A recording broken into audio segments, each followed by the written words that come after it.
Welcome back, welcome back, welcome back to our first episode of the CryptoNoobz podcast for the year 2026. I am your host, Nelson Ricardo, and I'm here with my co-host, Lamont Astwood, aka Crypto Lambo. And on this episode, we're going to be talking about what CryptoNoobz is going to be doing for the year 2026, how we are going to help you, our audience, and some of the adjustments that are going to make this year even better. We're going to be talking about the crypto industry and what we could expect, and even some present situations going on within this economic shift. So without further ado, Lamont, how are you doing, man? How was last year? How do you feel about CryptoNoobz and its impact last year? Yeah, man. I think CryptoNoobz, we definitely done a lot. We definitely built a strong community. And I think 2025 was a great year, especially for like laying that foundation. So 2026, definitely nothing but upward momentum. It's still early, but it's better to hit the ground running in this case. Yes, true. One of the things I want to know is, what do you think is going to be the biggest shift in how we approach CryptoNoobz in 2026? There's several different things. So definitely more in-person events. I think that's going to be a huge factor that we shift towards. So we're going to have like more in-person events, more in-person meetups. That's something that we definitely want to do. Also, just like remaining consistent, just keeping the name out there, just keep on working, even behind the scenes, just keep working and working, Don't, when you catch a little bit of a fire, don't let the fire die, you just got to keep on putting wood on the fire, put wood on the fire. So keep going. Yeah, man. Yeah, that's that consistency, just keeping it going and keeping the momentum up. But yeah, I think 2025 was an excellent year for us. I think that there were a lot of things to be learned, a lot of trials and tribulations, and a lot of things to be overcame. If you guys want to hear more about that, we have that in our previous episode, our 2025 recap. So you can always check that out. And yeah, that's what's up. You could go, Right. Sorry, I was looking at something. Nelson, in this space full of hype, all right, and based on like from what we've learned from 2025, what would be your main takeaway when it comes to like consistency in the crypto media space? Main takeaway in 2025, I would take away from consistency would be, I feel as if, there's virality and then there's actual like consistency, right? I think a lot of people want to be viral, and virality, it takes practice, it takes time. And with a lot of various social medias and platforms, you never really know exactly what's going to go viral from what is not going to go viral. However, when you are consistent and always showing up, I feel as if that actually speaks more to who you are as a person, more to who you are as a brand. And I do think that it builds up over time, because just because you consistently show up, it's almost like the story of the tortoise and the hare, right? The rabbit was really fast and all of that good stuff and had these certain bursts. That's virality, right? But the tortoise that is actually taking his time, is not still won the race. Why? Because he's the one still pacing himself. He's the one still outputting what's not. And once again, to anyone, I'd always say, listen, doing something and getting a result is always better than perfection, waiting on perfection. Okay. So for consistency, I would say that pertaining to us, just us being consistent really showed out. People were able to see that these young guys, that they were consistently outputting, consistently doing things, like actually talking with people, giving out information and things like that. And people began to trust us because of that, So consistency is a huge thing. Yeah, because I find that like when people see you more often, that does build up So yeah, familiarity and trust, because you don't want to just have a viral moment. Sorry. no, you continue. Yeah, I was saying when people see you often, it does build a familiarity and trust, because you don't want to have a viral moment, because when you have a spike and a lot of people see you, then you kind of like that next week or whatever, no one even cares about you anymore, because you haven't reinforced that, hey, these are some people we need to follow. But when you continuously and consistently show up, even though you might not get that high peak numbers as much as the viral video, a lot of people, they're not going to support you till their fifth, sixth, seventh time seeing you. You see what I'm saying? And when, even if they don't watch your video, they'd always recognize, be like, all right, these guys are always coming across my timeline. I always seeing this. Then they'll be like, all right, let me see what these guys are talking about. But if you have a one video that just does really well and you kind of like try to rest on your laurels with that and you don't follow up, is definitely like I always put it like this: content creation, I always say, is like a bucket, right? You have drips and drops. You could fill up a bucket slowly, you could fill it up fast. But what happens to water a lot of times when you don't add nothing to it? Either turns stagnant or sometimes it evaporates, right? So when you put water in and you don't continuously add to it, when you go back, it's almost like now you're starting from almost an empty bucket again, because it kind of evaporated. So that's kind of like how I kind of view it. And Hmm. when it comes to like the importance of consistency. Yeah, I think just as you said, yeah, consistency is super important and just has to keep on going. But Hmm. I now would ask you, right? So last year we were really consistent and we were continuously outputting, right? In 2026, what is the problem that we are committing to solve better than anyone else in the Caribbean or emerging markets, right? Because we've been consistent, we've been helping out, but what problem do you think that we should really zero in on and be committed to like solving better than anyone else? There are several things, but one thing I would say is like really like capturing to make things relatable for people. You know, like actually breaking down the way that how things are going to impact people's lives. So it'll give them a reason to like feel more, you could say, kind of emotionally invested in what we're bringing to the table, because you could bring value, but it's almost like if you're selling energy drinks in a hardware store, that might not be the best place for you to sell your energy drinks. You might have to go to a gym or food store or something like that, where people are actually kind of like, when they shop there, they kind of like already need that in a way. You know what I'm Hmm. saying? Like you wouldn't sell energy drinks in a boutique or whatever, like a hair salon or whatever, because it's like the wrong audience. But you're still bringing value, but it's just that that value has to be positioned in a different way. And I think Hmm. crypto noobs, definitely when we bring our education, we're appealing to people who might not have as much. They're not, because most people in any field are at beginner levels. So that's the part of the name, noobs, for newbies. So Hmm. definitely we will bring that to help people get on board, get that education where they'll need to start feeling more confident. And when they see these names pop up, crypto, Bitcoin, all that, they are not totally lost in the sauce. Because a lot of people say like they hear about these terms, but they don't really know what it is, and that's the problem we're here to solve. I agree. I agree. Just Hmm. positioning yourself and actually being at the right place at the right time, serving the right audience.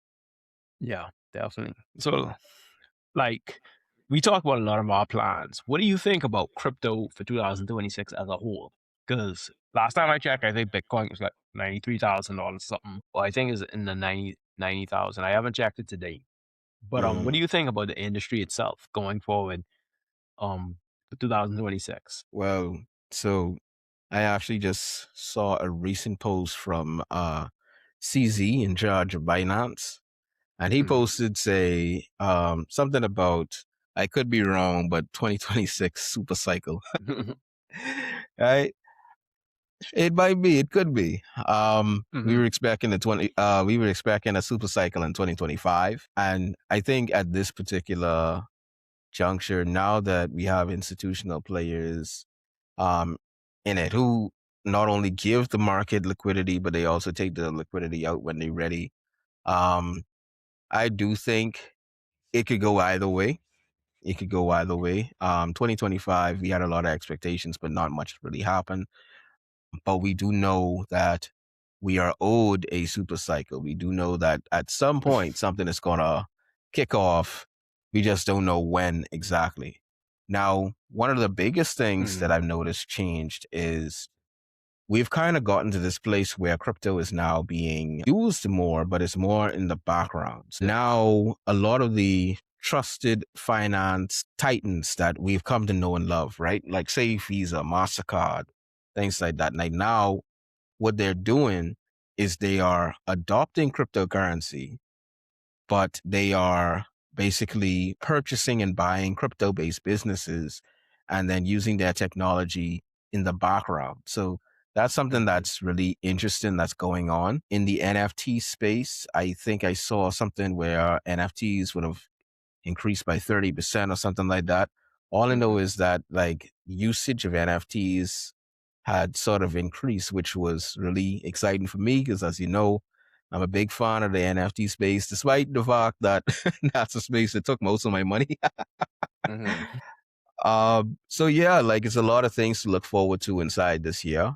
I think um, I think that once you are a person who is consistently a dollar cost averaging, or you're just actually paying attention to the markets, and you're just like staking or what's not, I think you're gonna be fine if you're coming from an investment standpoint. From all the other standpoints, I definitely could say crypto is here to stay. Institutions are already adopting it, and they are building the foundations while throughout the noise, they're building the foundations. Yeah, definitely. I think we're gonna definitely see higher highs for 2026.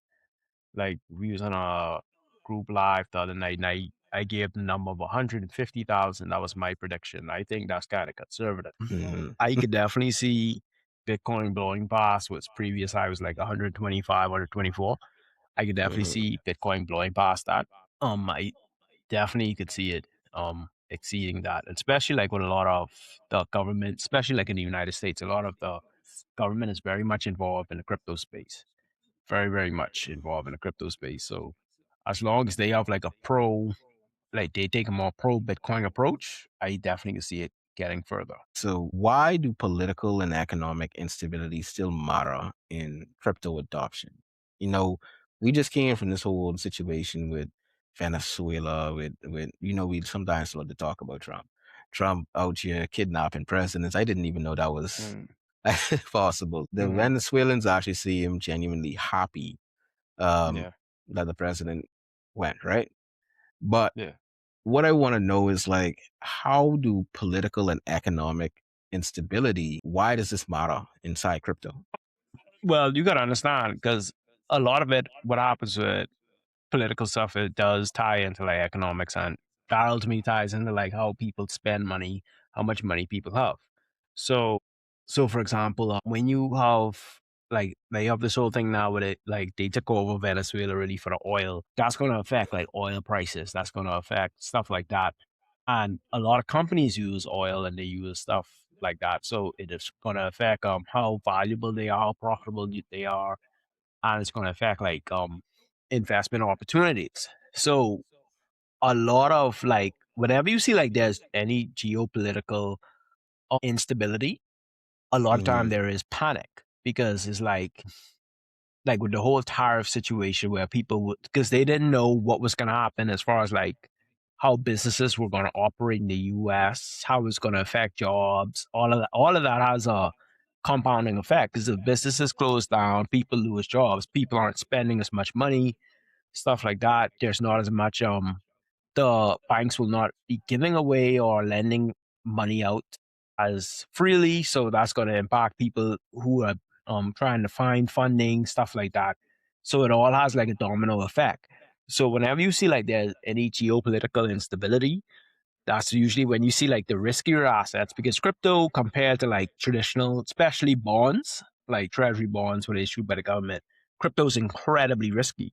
So you will see people have a more risk off approach to investing. They'll start to liquidate their risky investments and you will always like you might hear this term called flight to quality where people will start investing, they will start selling off their risky investments and start investing in safer investments like bonds or high quality stocks. So they might invest in, let's say, like an Amazon, a Tesla, or something like that. Companies that have consistently made money over time, even though they are, well, those might have not been good examples, but you have some companies who they're never in the news for, oh, they made 20% in 1 week.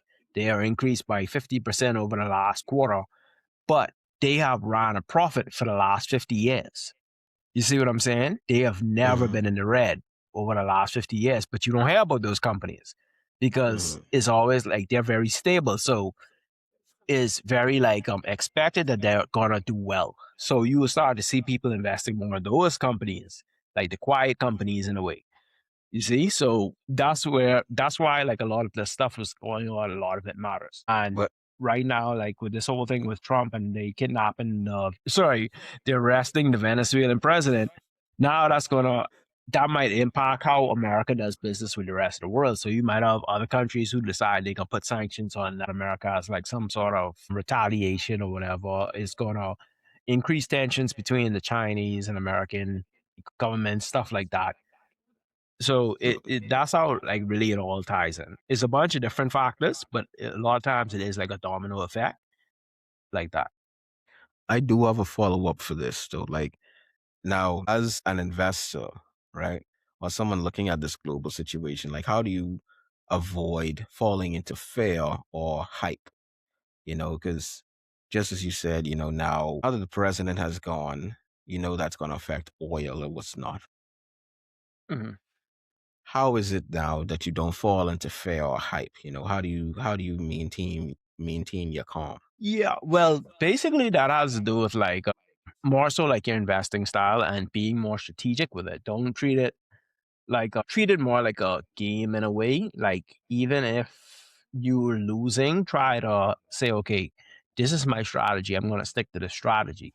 Now, the way how some people do it, when some people sell off, some people sell out of fear and some people sell out of strategy. You see, because if you have your money in crypto and the crypto market is going down, and you say, all right, I don't think this is the end for the crypto market. Some people just keep their money in crypto regardless, right? Then some Hmm. people will sell off the safe investments, which might actually increase during that time. So if they go to more like high quality stocks, which everyone else is buying up, they might say like, okay, the value of this particular asset is going to probably go up because people are afraid and they're selling off. So let me buy this asset, let me increase my wealth generally in this asset, but I plan to buy back into crypto in the future, if that makes sense. You know? Hmm. So like if you have $100,000 of crypto, if you keep it in crypto, that might go down to let's say about 85, 90,000.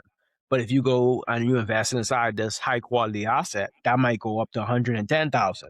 But you could say to yourself, okay, when that hit 110,000, I'm going to reinvest. I'm going to sell that off and reinvest in this crypto, which I could buy more of for a lower price. Now, you see what I'm Hmm. saying? Yeah. So that's more so like when you see some people selling, some people sell out of fear and some people sell out of strategy. Because you have some people who are just gonna be like, oh, I just selling because I don't want to lose no money at all. But then you have some people that's like they're gonna keep their money in because they know, all right, this isn't the end of the game. You know, they already did their research on certain tokens, certain cryptos that they expect to survive this because a lot of times when cryptos that don't have utility, they don't survive a lot of times the shakeups like this because they don't have utility. But you have some cryptos whereas like, all right, like they're associated with different banks and governments and they already have like an established like use case. You could kind of see like where they're going to um even after like a shakeup or a market correction, they will continue to operate. So So basically, it's more just about having your particular strategy and sticking to your particular strategy, and that's what actually keeps you yeah, calm throughout the storm. yeah. It's almost like Mm-hmm. I don't like compare it to gambling, but you know, like how some people when they gamble, they have a strategy. They don't allow what's going on in the market or what they hear online or whatever to really impede their strategy. And usually, not necessarily gambling, but usually people when they approach life like that or they approach a investing situation like that, they do well because they ain't just follow the crowd. They ain't just follow the crowd because it is a human instinct to try to follow the herd. We feel safer in groups. Mm-hmm. So when you have someone who could actually go against their strategy, that's really interesting. And crypto is a very new asset class. So a lot of it is just trying to figure things out as you go along. So that's a Yeah. whole another thing. That's a whole another conversation. Yeah. So how we was talking about like governments and all that. What is your thoughts on like governments trying to get more control of your money? Not control of your money, but they're trying to like control how money flows within their countries, like CBDCs and stuff like that. What is your thoughts on that? My thoughts on it, And how do you think it will go from 2026 going forward? Or what do you think most governments' attitudes will share for or stay the same? honestly, so for the first part of the question, what I think about governments like having control over the money and the movement and things like that, definitely um I think that the good side of a central bank digital currency or CBDCs, given that the government actually has some sort of control, if something goes wrong, you have someone that you could blame. You have someone that you Mhm. could go to, report to the authorities and things like that. This is one of the reasons why regulations are such a big thing now, because a lot of people have been scammed. A lot of people have lost money.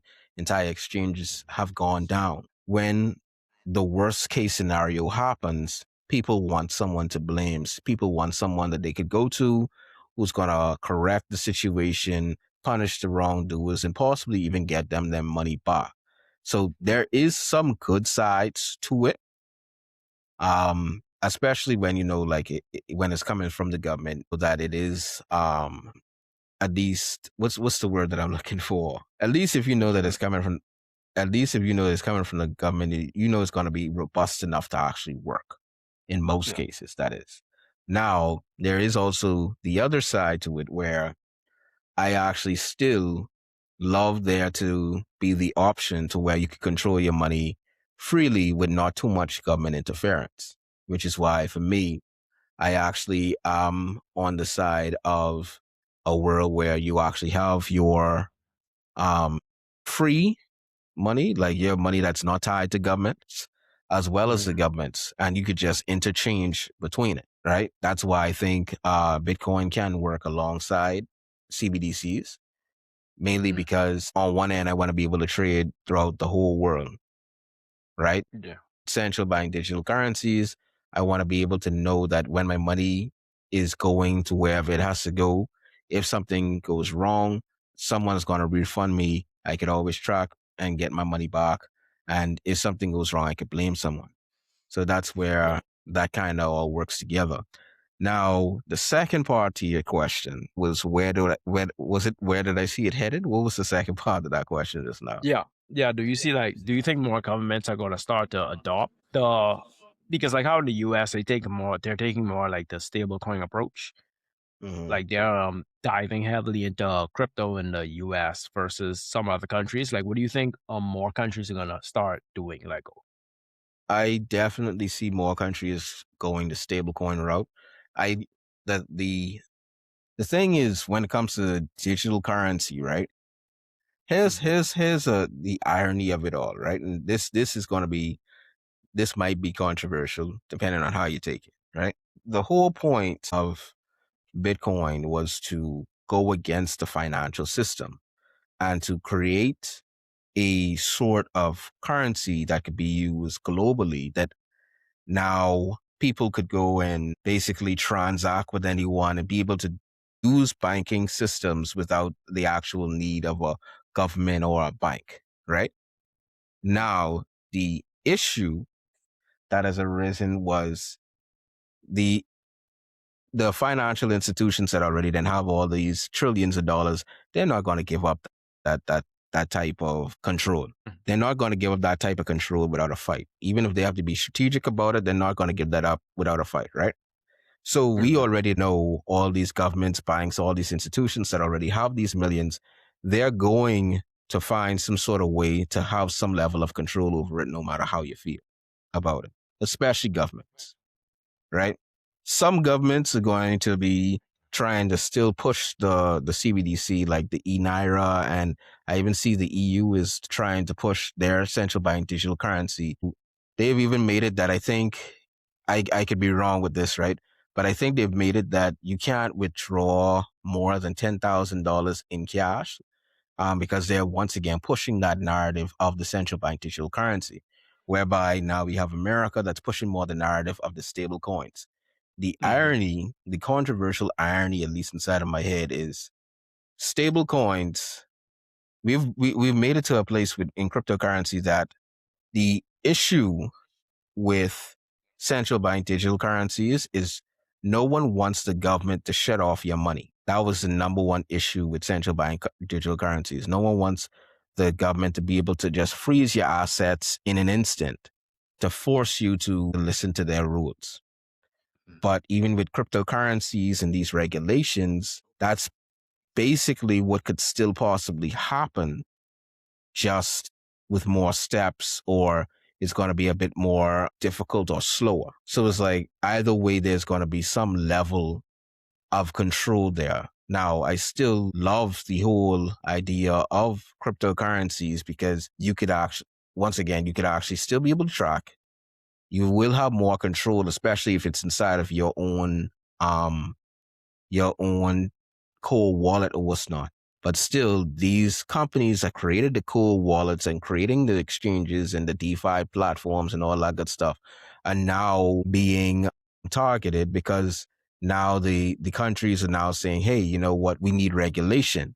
And with regulations comes rules. And with breaking those rules comes punishments. Because now we're looking at it as, hey, you created this. We need you to have KYC. We need you to actually show who is buying this so that we could know what's not. So that's where it kind of gets controversial because it's like, hey, we've gone full circle to come right back to what we was trying to get away from. You know? So Yeah. to answer the question in a way, shorter way, I think we are entering a space where we're gonna have Bitcoin, various stable coins, and central bank digital currencies. It's going to be good in some aspects as to more people will be able to have access to banking. More people will be able to do different banking transactions with ease. The downside is either way, the government is still going to be watching. The government is still going to have some level of control. Like you're not going to escape that. You feel me? Yeah, that's it. Definitely for true. The US, they are taking that stable coin crypto route. But when you have certain countries, let's look at like China, for example. China isn't giving them no control. But that's just the type of country they are. The EU, I see they're trying to do like a digital currency, which can make sense in their case because like the EU is comprised of so much different countries. So Mm-hmm. it's like if you can make one currency that could be used in different countries, that would make things easier for them for sure. Um, yeah, but it is interesting, like when you look at like how different countries are taking it. But it comes back to even like for the consumer, which one they're going to use.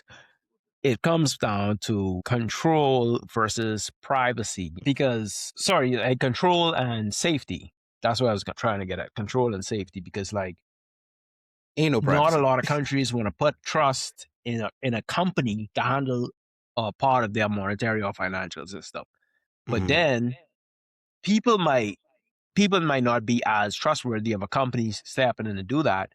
But then again, they want their own privacy when it comes to how they transact funds, and that's something like it's always like a catch-22. It's always like a pro and con to most systems in general, not just financial systems, but most things in general. There's always going to be pros and cons. So that was a really interesting aspect of it. Mm-hmm.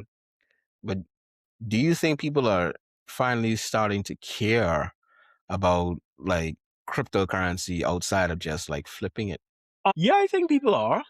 I think even though like some people might feel a type of way about Donald Trump and his government and the Republican Party and all that, I think what they have been doing, like how they was really pushing it, I think it does create a level of curiosity. And even people who might not be interested in crypto, I think it does create now this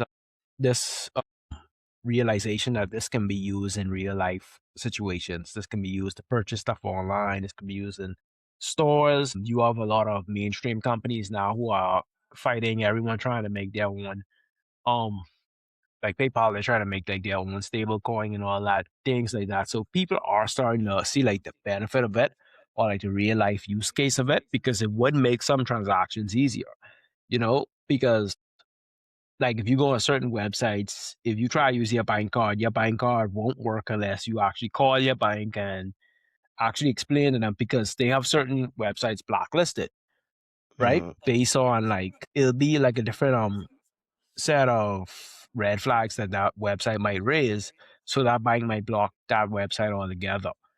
So it's different things like that. So I think a lot of people are trying to, because I can be honest, like my personal, some stuff I would rather just buy in crypto because it's easier to buy in crypto. Mhm. But then some stuff like, all right, I'd rather use cash or I'd rather use my debit card or whatever. But yeah, I think more people are starting to understand that there is real life use case for it because that's ultimately what's going to get people to use it.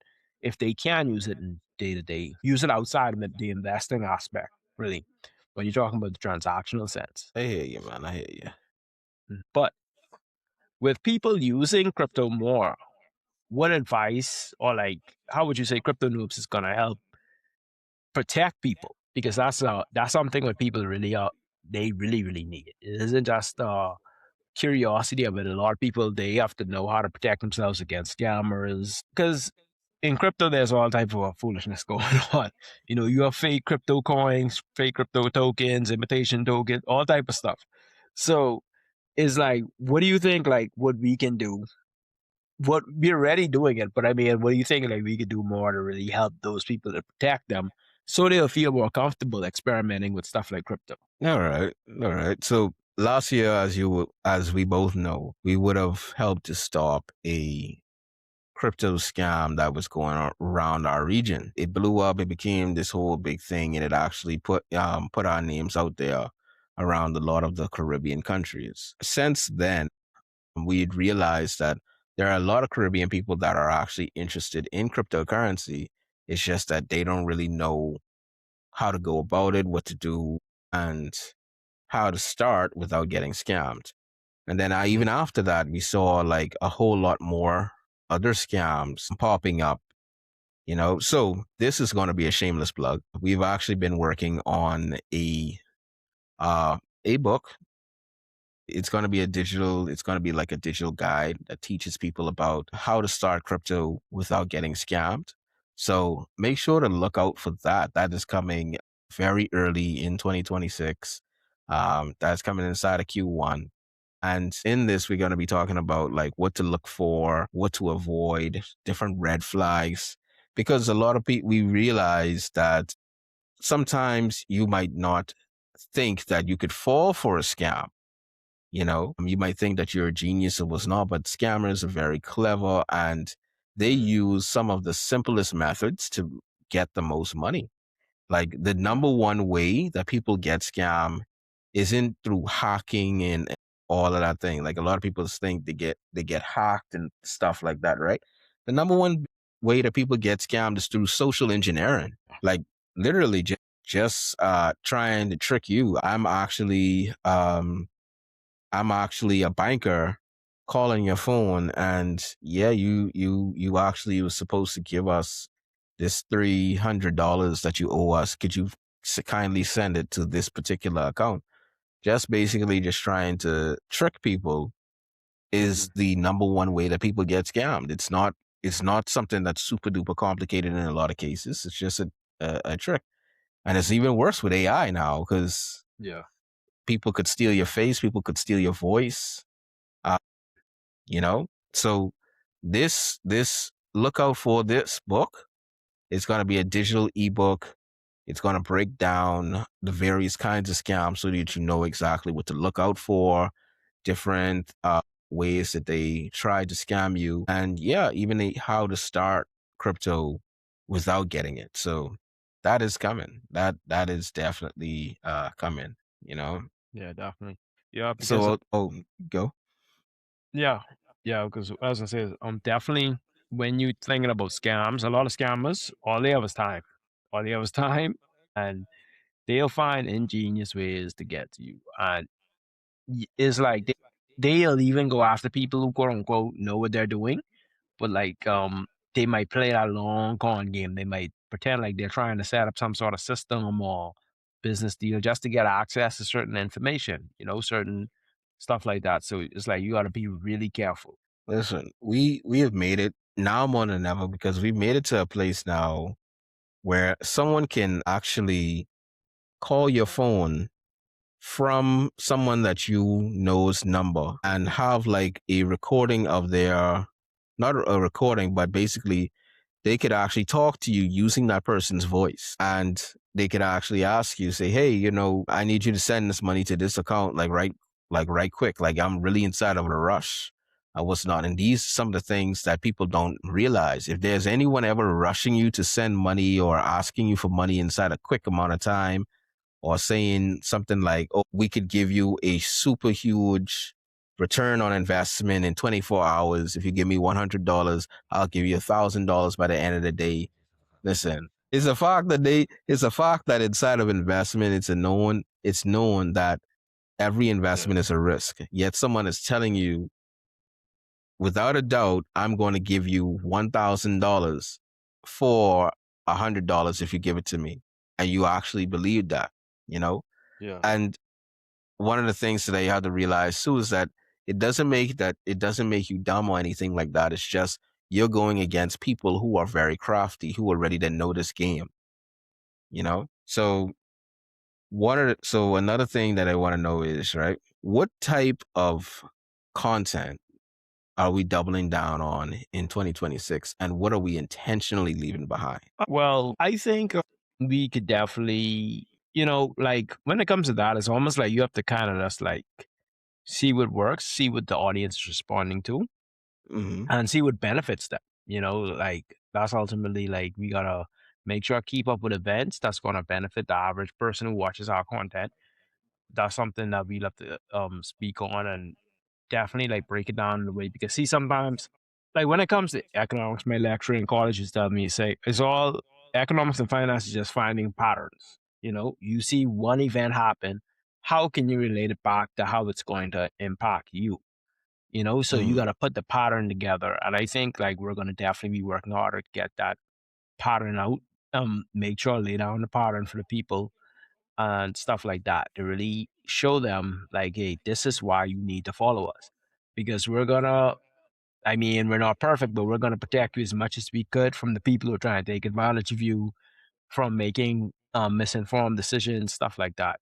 So I think definitely that's our approach we're gonna take for 2026. Definitely, when it comes to content, we're going to be doing short explainers. We invite you guys to always watch the podcast, because the podcast is where we actually deep dive into these topics, and we also interview industry experts who really know what it is that they're talking about. So there's like a lot of gems dropped, a lot of things to learn. But yeah, definitely explainers is something that I really want us to get back into doing. I see that you already done started your explainers, where you talk more about like what's going on inside of the Bahamas and the Caribbean as a whole. Yeah. And that is excellent content. And I think the viewers could definitely get some value from that. And yeah, just continuing to showcase what it is that we're doing and what's not. If you guys are interested, on LinkedIn, we have CryptoNoobz Behind the Builds, where we talk about what it is that we're building. We give you some behind the scenes insights that we don't really talk about here on the podcast. And, just continue to follow, continue. If you have questions, always feel free to reach out. As you can see on the screen, our names are NelsonRecardo.x and also at Crypto Lambo. You can find us on LinkedIn, could have a chat, and we could actually have this conversation. But yeah, with everything, I definitely think that those are some of the contents that we are doubling down on. So for Lamont, if someone is listening to Crypto Noobs for the first time in 2026, right?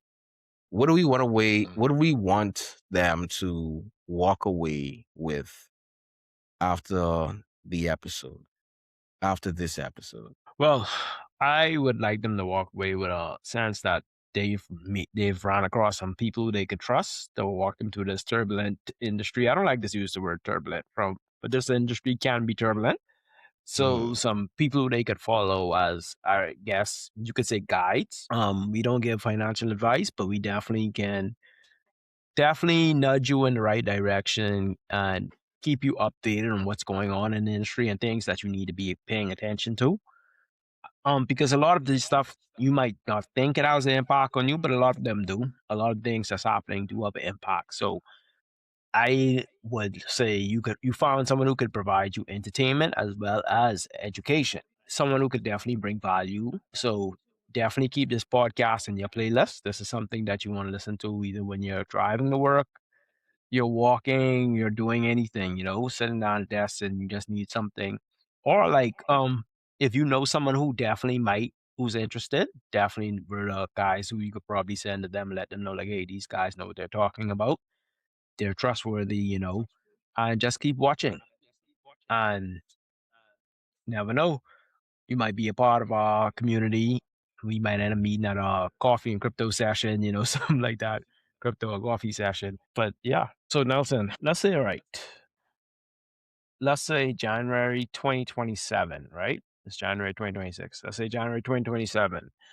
We're sitting here. What events or what would have had to happen for us to say, okay, our 2026 year was a success, or we did it right for 2026? For 2026, for us to say that we did it right and our year was a success, number one, I want at least 100 people to say that they got into crypto because of CryptoNoobz. I know that's relatively small for some people. For some others, it might be huge, but I want at least 100 people to say that they could confidently use cryptocurrency because of CryptoNoobz.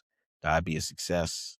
And, definitely for us, having a strong income and monetization flow for CryptoNoobz as well. I think that once we actually could have the community together and they could actually be the forerunners to say that they have enjoyed and are enjoying the material that we're producing, the meetups, the education, all of that good stuff, they are actually like going to other people to tell them, listen, you got to get with CryptoNoobz because CryptoNoobz are like they showed me how to do X, they showed me how to do Y, they showed me how to do Z, and there's an actual result.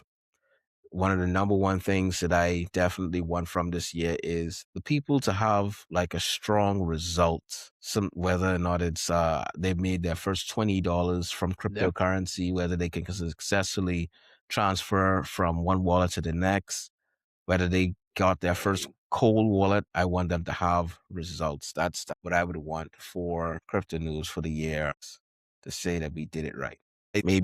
Maybe trading, but we aren't big on the whole trading side of things. But yeah, that would be a absolute success for us. Just to see people actually getting the results that they came to us for. People are looking to build. People are looking to input it inside of their businesses.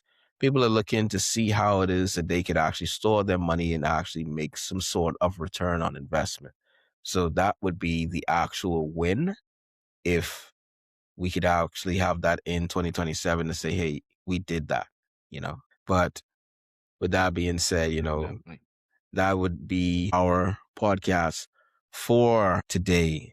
Once again, guys, we thank you for rocking with us for 2025. We hope that you continue to rock with us for 2026. Continue to come back. We're going to be having even better guests. We're going to be having even better content, even better conversations. And if you have any conversations that you want us to have, or if there's any topics that you want us to cover, let us know. You can reach us on LinkedIn. All of our links are within the YouTube and will also be below this video. Let us know what's up. And with that being said, you guys have a great day.